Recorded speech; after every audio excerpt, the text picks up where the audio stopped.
What's up, everyone? Welcome to Program Your Remote. Today we're going to be looking at a GM ignition key programming procedure. This particular procedure fits many different vehicles. If you're unsure what procedure your vehicle takes, you can visit our website, programautokeys.com. So a couple things before we get into it. The first thing is this procedure is going to be if you've lost all the keys for your vehicle. When you do this, when you program in this new key, it will erase any that you've previously had. So this is going to be for all keys lost. If you need to just add a key without erasing your old ones, we've actually done that video before, and I'll put that the first link in the description box of the video.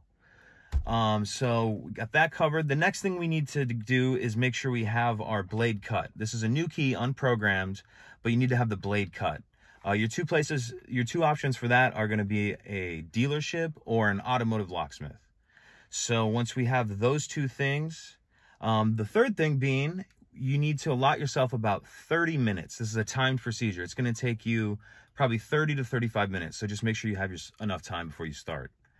So I think that should do it. Once we have ourselves to that point where we have our new unprogrammed key with the blade cut, we can get into the next step. Okay, so now we're ready to get started. We have our new unprogrammed key, and then I have a phone here that I'm going to use to time myself.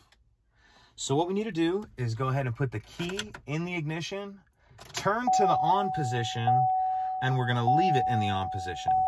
So now I'm going to go ahead and press start here. This first part is going to take 10 minutes. And what we're going to be looking at actually is for the security light to go at. And the security light is that right there. So at about the 10-minute mark, that light is going to go off. So we're at about 17 seconds here. I'll go ahead and check back in once we get closer to the 10-minute mark. Okay, so we're getting close to our 10-minute mark here. We're go ahead and just, we're actually at 9:50. So we're just going to keep an eye on this security light here. Again, we're waiting for that to go out.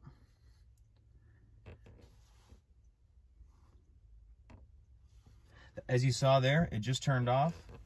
So now you want to take your ignition and turn it to off. You're going to turn it back to on, leave back on, and we're going to do the exact same thing. We'll go ahead and reset our timer, and we'll see you in another 10 minutes.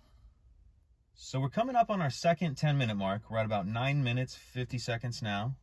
The light just turned off.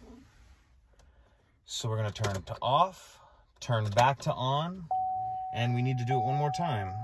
Reset our timer.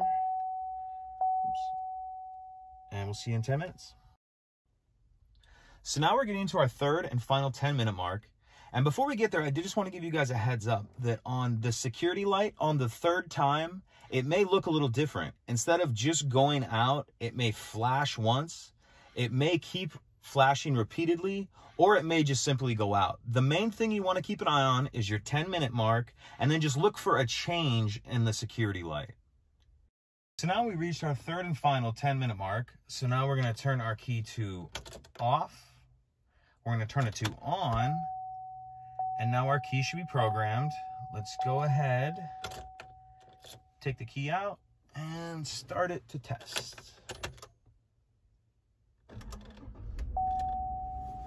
And you kind of notice there, I've noticed when you first program in the new key, you almost have to start it, it feels like, for an extra second or two. Hold it cranked forward.